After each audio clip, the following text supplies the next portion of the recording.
श्री रामकृष्ण परमहंस एक दिन कुछ गृहस्थी भक्तों के साथ बैठे हुए थे।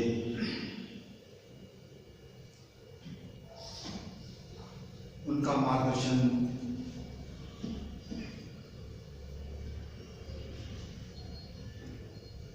प्रभु के मार्ग में कैसे चला जाए इसे हेतु कर रहे थे।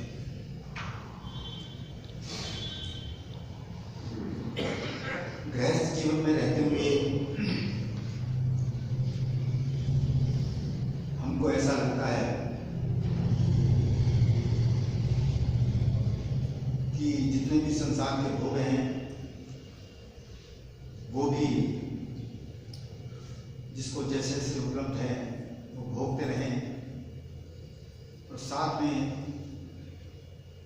अंदर ईश्वर का दर्शन भी हो जाए, भक्ति भी पूर्ण हो जाए, ये कार्य भी होता है। इसके लिए हम बहुत तरह की छूट चाहते हैं, अपने अपने मन के मुताबिक, अपनी अपनी बुद्धि के मुताबिक। लेकिन एक मूल चीज भूल जाते हैं कि ईश्वर उसको प्राप्त होता है जिसकी वासना पूरी तरह से खत्म हो जाती है, जिसके बारे में महाराज जी ने खुद कहा है, जब तक अंदर एक इच्छा भी बाकी है ईश्वर का साक्षात्कार नहीं हो सकता। यह इनके अनुभव की बात है। इसका मतलब भक्ति की पूर्णताई वहीं पर है जहां पर वासना का अर्थ है। तो गृहस्थ में रहते हुए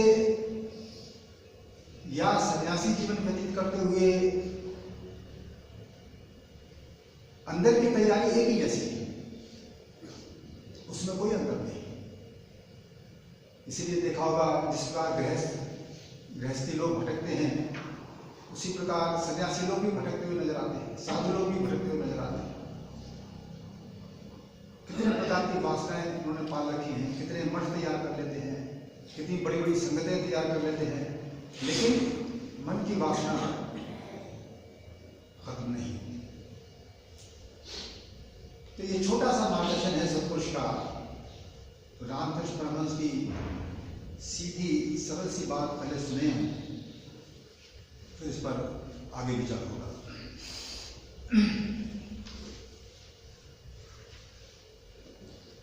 वो कहते हैं, विद्या रूपिणी स्त्री वास्तव में सहज धर्मिणी है। विद्या रूपिणी स्त्री वास्तव में सहज धर्मिणी है। वो स्वामी के ईश्वर पथ में जाने में विशेष सहायता करती है। वो स्वामी अर्थात पति के ईश्वर पथ में जाने में विशेष सहायता करती है। एक दो बच्चे होने के बाद दोनों आपस में भाई बहन की तरह रहते हैं, दोनों ही ईश्वर भक्त हो जाते हैं, दास तथा दासी। उनकी गृहस्थी विद्या की गृहस्थी है। ईश्वर और भक्तों को लेकर सदा आनंद मनाते हैं। वे जानते हैं ईश्वर ही एकमात्र अपना है, चिरकाल के लिए अपना। सुख में दुख में कभी उन्हें नहीं भूलते, जैसे कि पांडव।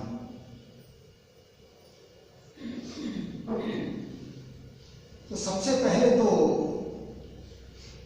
हम विद्या का जो अर्थ समझते हैं, सत्पुरुष उस विद्या के बारे में कुछ दूसरी ही बात करते हैं। वो कहते हैं विद्या रूपिणी स्त्री वास्तव पति और पत्नी ये गृहस्थ के दो अंग हैं जिनके आधार पर गृहस्थ जीवन चलता है। तो समाज में ये अक्सर देखा जाता है कि पति यदि धर्म मार्ग पर चल पड़े या ईश्वर भक्ति के मार्ग पर चल पड़े तो पत्नी के मन के अंदर एक भय पैदा हो जाता है, कहीं मुझे छोड़ तो नहीं देंगे, कहीं मेरे सुखों में कमी तो नहीं आ जाएगी, और कहीं ये अपना वक्त मेरे पास रहने की बजाय कहीं और तो व्यतीत नहीं करेंगे। उसके मन के अंदर भय होता है। तो ये भय जिसके मन के अंदर होता है, इसका मतलब उस स्त्री के अंदर विद्या नहीं, चाहे वो उसने एमए पास क्यों ना किया हो, चाहे उसने पीएचडी क्यों ना की हो, चाहे किसी यूनिवर्सिटी में वो प्रोफेसर भी क्यों ना हो, लेकिन उसके पास विद्या का अभाव। इसका मतलब सत्पुरुष विद्या उसको कहते हैं जिसको हम लोग अध्यात्म विद्या कहते हैं। जब तक मनुष्य के अंदर उसका ज्ञान ही नहीं है, वो अपने जीवन के बारे में पूरी तरह से अज्ञानी है। और जो व्यक्ति अपने जीवन के बारे में अज्ञानी हो उसको हम पढ़ा लिखा इंसान नहीं कह सकते। तो सत्पुरुषों की निगाह में विद्या का एक ही मतलब होता है कि इस संसार के बारे में, उस कर्तार के बारे में, अपनी देह के बारे में, और देह में जो मैं स्थित हूं इसको जीव कहते हैं, उसके बारे में सही सही ज्ञान होना जरूरी है, जो बिना अध्यात्म विद्या के नहीं हो सकता। यही आकर पता लगता है कि सत्संग की मनुष्य जीवन में क्यों सबसे ज्यादा आवश्यकता है। तो कहते हैं जिस स्त्री के अंदर ये विद्या है, ये समझ है कि जीवन में ईश्वर का क्या महत्व है, ईश्वर के बिना जीवन किस प्रकार अधूरा है। हर इंसान संसार में आकर सुख प्राप्ति की कोशिश करता है, चैन प्राप्ति की कोशिश करता है, लेकिन जिसके अंदर अध्यात्म विद्या नहीं है वो ये कभी नहीं जान सकता कि चाहे मैं संसार में कितनी भी सफलता क्यों ना प्राप्त कर लूं, कितनी भी कोशिश क्यों ना कर लूं, परंतु जीवन में मुझको चैन कभी भी नहीं मिलेगा। ये जीवन का अंतिम सत्य है, फाइनल ट्रुथ, मिल ही नहीं सकता। आज तक जब से इतिहास बना, एक भी इंसान धरती पर ऐसा पैदा नहीं हुआ जो संसारिक जीवन व्यतीत करके सुखी हो गया हो, निश्चित हो गया हो, बेचैनी से मुक्त हो गया। यदि कभी कोई इंसान धरती पर ऐसा पैदा हुआ तो केवल वही इंसान है जिसने बेचैनी से मुक्ति प्राप्त की, जिसको हम सत्पुरुष कहते हैं, जिसको हम भक्त कहते हैं। इसका मतलब हुआ कि गृहस्थ जीवन में जिस प्रकार पुरुष के अंदर अध्यात्म विद्या का होना लाजमी है, उसी प्रकार गृहस्थ जीवन में स्त्री के अंदर भी अध्यात्म विद्या का होना लाजमी है। अभी इसी शुक्रवार को आश्रम के अंदर ही महिला एकांतवास कार्यक्रम 5 दिन के पश्चात समाप्त हुआ है।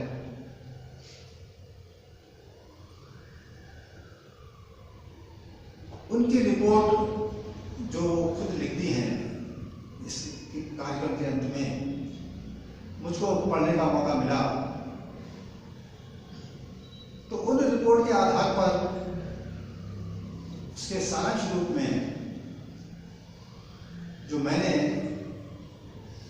उनकी मनस्थिति का आकलन किया, उनका जो कंबाइंड इफेक्ट है, उनके अंदर ये बात मन में घूम रही थी कि इस आयोजन से पहले हमने सत्संग तो बहुत सुने, ईश्वर की बातें भी बहुत सुनी, लेकिन ऐसा लगता था कि हम को कोई समझ नहीं, ना अध्यात्म की, ना ईश्वर की, ना व्यक्तिगत जीवन। कितनी गलतियां हम कर रहे थे, रोजाना की गलतियां, खाने पीने में गलती, उठने बैठने में गलती, सोने में गलती, विद्या अध्ययन में गलती, सांसारिक व्यवहार में गलती, कुछ समझ ही नहीं। जैसा देखा देखी चलन है उसी प्रकार हमारा भी जीवन है। लेकिन अब इस कोर्स को, इस अध्यात्म विद्या को सीखकर अब जिंदगी की समझ आई है। अब पता लग रहा है उस विद्या के आधार पर कि हमसे कितने पाप हो रहे हैं अनजाने में। तो वास्तव में यही हमारी स्थिति होगी।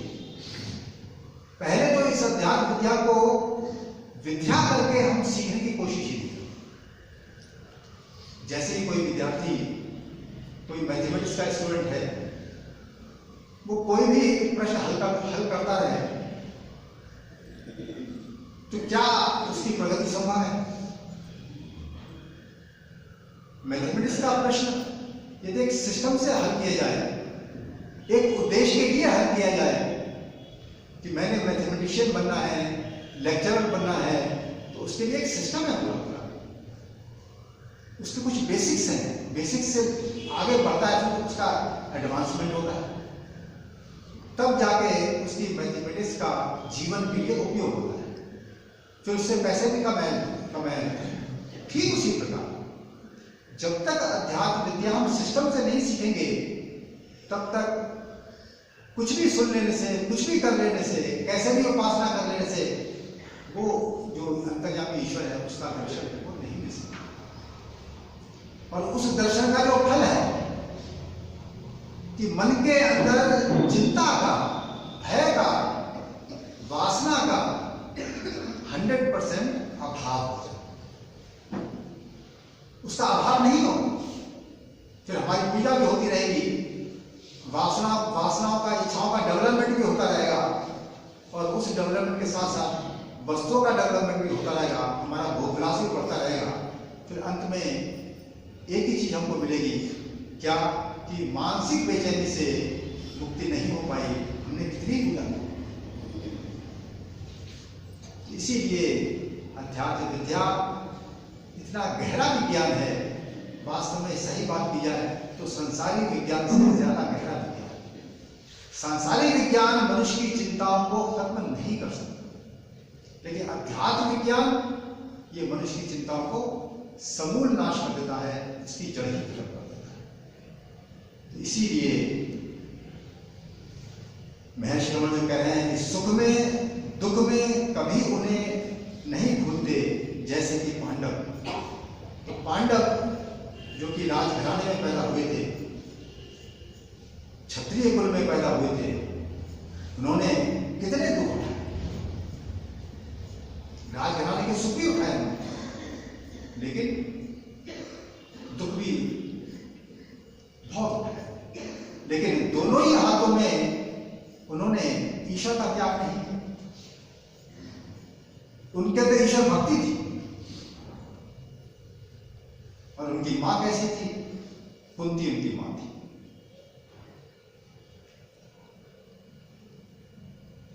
महाभारत के पश्चात जब श्री कृष्ण कुंती के पास गए थे,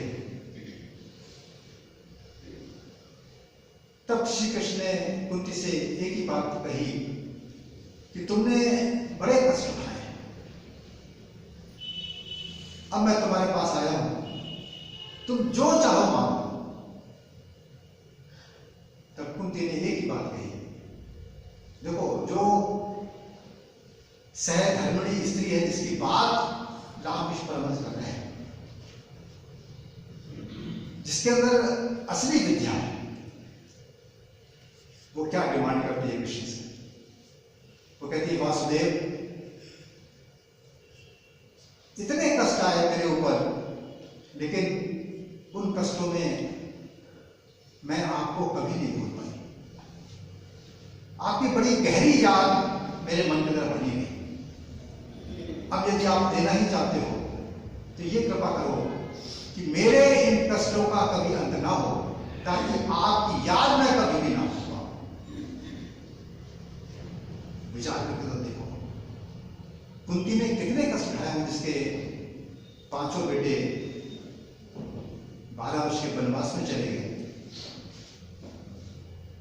खाने का पता नहीं, रहने का पता नहीं, कितने कष्ट उठाए हैं। उनके अनुपस्थिति में उनकी मां ने कितने कष्ट उठाए होंगे, लेकिन फिर भी कृष्ण से एक ही प्रार्थना कर रही है। जब मौका आया है सुख प्राप्ति का, एक ही प्रार्थना कर रही है कि मेरे दुखों का अंत कभी ना हो, ताकि मैं आपकी याद भूल ना जाऊं। क्योंकि मुझको पता है कि दुखों में आपकी जितनी याद आई उतनी सुखों में नहीं आई थी। इसका मतलब हो गया कि जिसने अपने अंदर उस ईश्वर को जानने की कोशिश की, जिसके बारे में सारे ऋषि एक ही बात कहते हैं कि इस देह के अंदर जो जान है, जो रोम रोम में बसी हुई जान है, वही ईश्वर है। ईश्वर उसके अलावा अन्य कोई चीज नहीं है। वो जान है कैसे? केवल जान ही नहीं है, वो जानने वाली जान है, जिसे मैं अपने बारे में जानता हूं। मैं जानता हूं कि मेरे मन में क्या चल रहा है। तो जिस प्रकार मैं जानता हूं, उसी प्रकार अंतर्यामी प्रभु मेरे बारे में जानते हैं, मुझको जानते हैं। और जो भक्त है, जिसके अंदर अध्यात्म विद्या है, वो हर वक्त ये बात खुद जानता है कि प्रभु मुझको देख रहे हैं, प्रभु मेरे मन की हर बात जान रहे हैं। तो महाराज जी ने जब ये वाणी प्रकट की, मानुष जन्म सफल होवे, जब प्रभु दाता चित्त आए, प्रभु के सिमरन काल में ये दुर्लभ जीवन पाए। मनुष्य जन्म की सफलता तब है जब प्रभु जिसने जीवन दिया है, इसलिए वो दाता है, वो मेरे चित्त में समा जाए। चित्त कहते हैं कॉन्शियसनेस को, होश को, अर्थात मेरा जो होश बना हुआ है, मेरा होश किस बात के लिए बना हुआ है? मेरा होश संसारी सुखों के प्रति, मैं उनके प्रति हर समय होश करूं।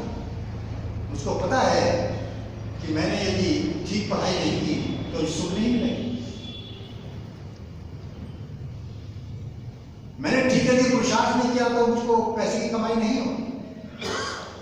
तो मेरे चित्त में संसार बसा हुआ है, संसार को मैं जानता हूं, संसार के सुखों को मैं जानता हूं, लेकिन मेरे चित्त में कर्तार नहीं बसा हुआ, ईश्वर नहीं बसा हुआ। जब प्रभु दाता चित्त आए, जिस प्रकार संसार के प्रति मेरे अंदर कोई वहम नहीं है, कोई अज्ञान नहीं है, मुझको पता है जितना पुरुषार्थ करूंगा, उतना पैसे कमा लूंगा, उतना संसार का भोग ला सकूंगा।